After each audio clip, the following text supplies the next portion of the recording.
This is Optimal Relationships Daily, episode 1235.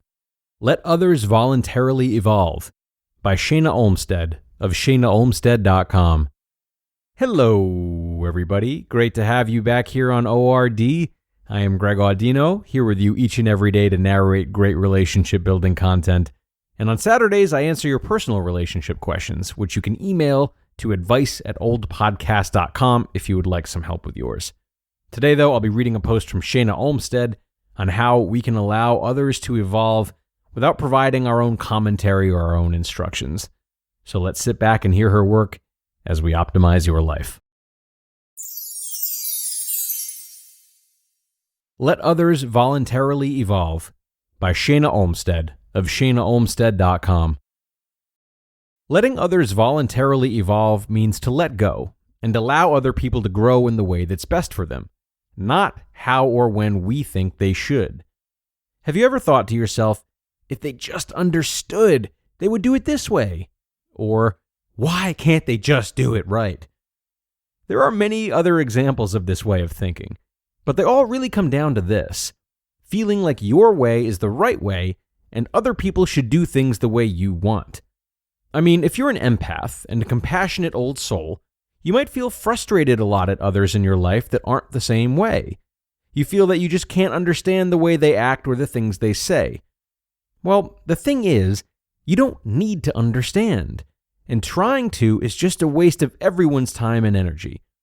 I talk to many people in my office who stay in marriages or relationships with friends or family members for far too long in hopes that they will get it. They wait for the other person to see the world the way they do, to expand their consciousness to the same level. This very often does not happen. It doesn't mean you can't stay in relationships with these people. Of course you can. It just means you need to shift from an expectation that they see things your way to an acceptance that they are wonderful just the way they are.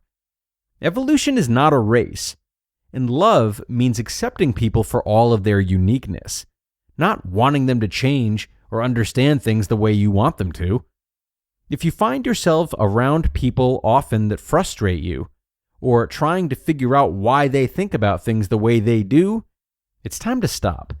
Either stop hanging out with those people, or find a way to release your expectations. Love is not trying to change someone. Love is not trying to figure out their motivations or analyze their actions. Love is not wishing someone was different than how they are right now. Love is seeing the best in someone. Love is eternal patience with their soul evolution process. Love is letting go. Love is letting others voluntarily evolve. What does this mean? Everyone's soul is a different age, has different things to learn, and is on a different timeline. There is no race. There is no rush on this process of conscious evolution. No one can make someone else evolve. Until the person is ready themselves, there is nothing someone can do or say that can make another person change their consciousness. We can plant seeds, and they may have some impact at some point, but waiting and forcing and being frustrated that they aren't blooming yet, it's just not helpful for anyone. It's not always easy to let go of the want to change people. It makes so much sense to us what would help them. Conscious, compassionate people want the best for others. It can be hard to watch someone make mistakes when we can see so clearly what could help. But guess what? It's not our job. Helping too much makes the people in our lives annoyed with us and also takes away their opportunities to learn what they need to learn. When we put pressure on others to change or just try to do the changing for them, they don't get to figure out what they actually need to work on to evolve. They don't have the incentive to do the inner work that their soul really wants them to do. Us trying to help is really not helpful. If we can pull out and take a higher perspective from a soul level, it's a little easier to let go. When we can remember that everyone's soul is in charge and trust that they are a powerful being, life goes much more smoothly for everyone.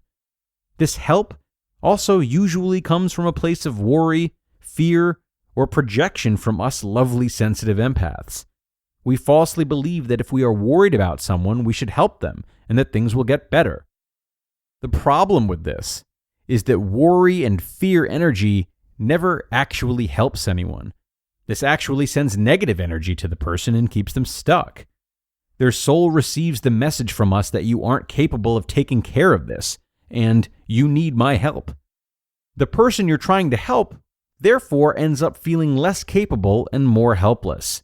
This doesn't help them grow. This doesn't help their evolution on a soul level. This keeps them stuck. It also doesn't feel good to you either. Just start paying attention to your energy system when you are worried about someone and trying to help them. Feel your frequency shift when you feel the need for someone to change. Feel on a subtle level that this is draining your energy as well as theirs. Now, try a different approach. Think of someone you think needs help. This person isn't doing things the way you think is right, and it's frustrating to you. Instead of sending the energetic message of fear and worry, send them messages of love, wholeness, and perfection. Visualize them in perfect health and happiness, with the situation resolved in a beautiful way without focusing on the details. Remind both of your energy systems that they are a powerful soul on the perfect evolutionary journey for them, and that they are right on track. Now, just imagine how much more helpful this is for you, them, and the rest of humanity on an evolutionary level. Feel the difference in your body when you focus on light, healing, and wholeness versus worry and fear. Notice the difference in the relationship with this person when they feel that you have faith in their ability to take care of themselves. This is a lifelong practice. You will always care about and want the best for people, of course. The practice of letting go is just a more effective, more evolved way of helping everyone, including yourself, live the best life while they are here on Earth School. Everyone is surrounded by love, light, and help. You can let go and trust that everyone will be taken care of. There's nothing to fear.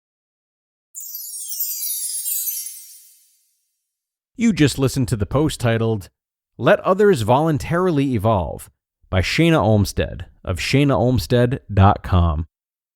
With the busy holiday season behind us, it's important to reprioritize yourself. Especially with the days being cold and short, focusing on your health and finding a routine that works is important. And helping you do that is our sponsor, Care Of. Care Of is a subscription service that ships high-quality, personalized vitamins, supplements, and powders conveniently to your door every month. Just take a short, in-depth quiz about your health goals and lifestyle, and get personally tailored recommendations based on your answers. You can stick with what Care Of recommends, or change up your pack at any time by retaking the quiz as your health needs change. And I found the quiz did a great job of asking about a whole range of health goals, whether it's muscle building, focus, energy, hair, circulation, and a lot more. So it was cool to learn about and be sent different vitamins that I didn't know could help me in such a wide variety of ways. And I recommend you guys do the same. For 50% off your first Care Of order, go to takecareof.com and enter code ORD50. For 50% off your first Care Of order, go to takecareof.com and enter code ORD50. And a great one from Shana today, which we are highly appreciative of. She's really speaking to so many of us on this one. It's very common for sure for us to, often out of love, want to see people make changes and to want to convince them of our way. We want to look out for people. And oftentimes when trying to do that, we make a mistake in thinking that our own philosophies that work well for us will also work well for them. It's difficult to be put in their shoes, and it's difficult to watch the unknown unfold. The unknown being, what's going to happen to them if they follow a path that we're unfamiliar with. But we do have to allow that. Shana's right. And sometimes a good way of distracting ourselves from the stress of feeling we know what's right, but they're not following it, is instead focusing on trying to understand their point of view. See, now it's a conscious effort to learn from them. Well, they believe in this. How'd they arrive at that conclusion? And how is it that they believe so much in their philosophy, just as much as I do in mine? What can I learn from them? Or at least, how can I understand that they've gotten to this point? And surely, this approach leads to more genuine communication and empathy as well, which improves the relationships. And that's what we're here to do, right? Right. So go get after it, everyone. It's time to leave now. But I am wishing you a great rest of your day and hoping to see you again tomorrow for another post. That's where your optimal life awaits.